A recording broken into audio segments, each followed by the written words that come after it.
Summarize your opening statement this morning. You said in volume 1 on the issue of conspiracy, the special counsel determined that the investigation did not establish that members of the Trump campaign conspired or coordinated with the Russian government in its election interference activities. And then in volume 2, for reasons that you explained, the special counsel did not make a determination on whether there was an obstruction of justice crime committed by the president. Is that fair?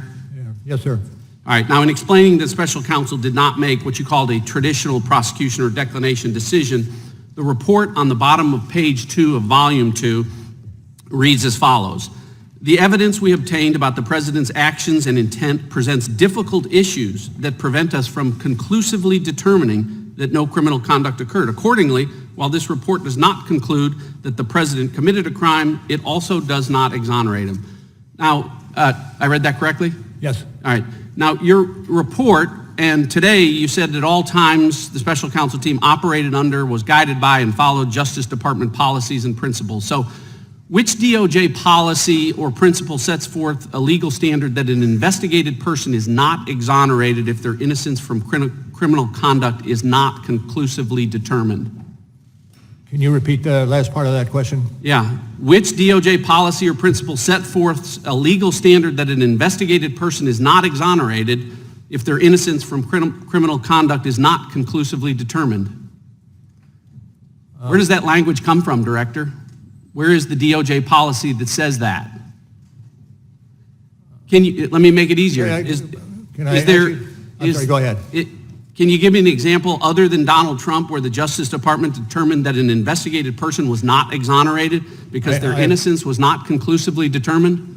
I cannot, but this is a unique situation. Okay, well, you can't. Time is short. I've got 5 minutes. Let's just leave it at you can't find it because I'll tell you why. It doesn't exist. The special counsel's job, nowhere does it say that you were to conclusively determine Donald Trump's innocence or that the special counsel report should determine whether or not to exonerate him. It's not in any of the documents. It's not in your appointment order. It's not in the special counsel regulations. It's not in the OLC opinions. It's not in the Justice Manual, and it's not in the principles of federal prosecution. Nowhere do those words appear together because respectfully, Director, it was not the special counsel's job to conclusively determine Donald Trump's innocence or to exonerate him because the bedrock principle of our justice system is a presumption of innocence. It exists for everyone. Everyone is entitled to it, including sitting presidents. And because there is a presumption of innocence, prosecutors never, ever need to conclusively determine it.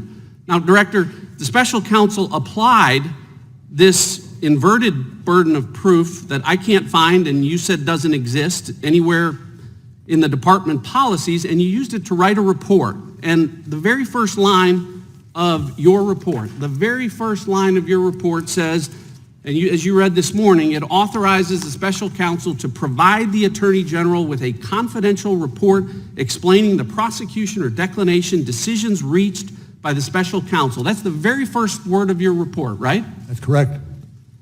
Here's the problem, Director. The special counsel didn't do that.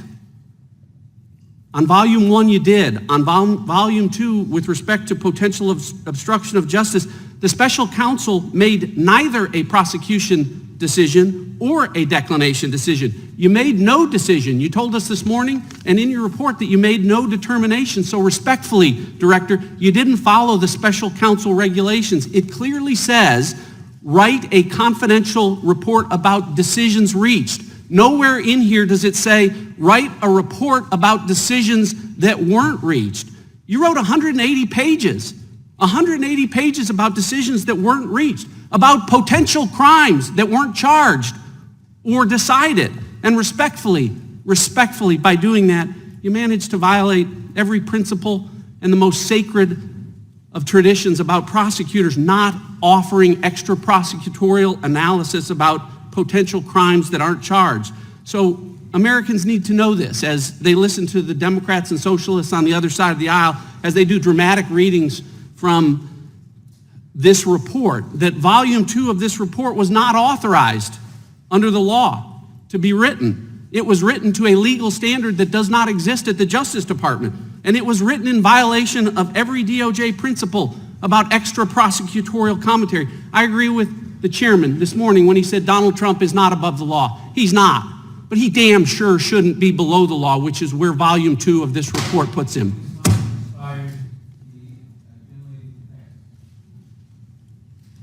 Thank you, Mr. Chairman. Director Mueller, good morning. Your exchange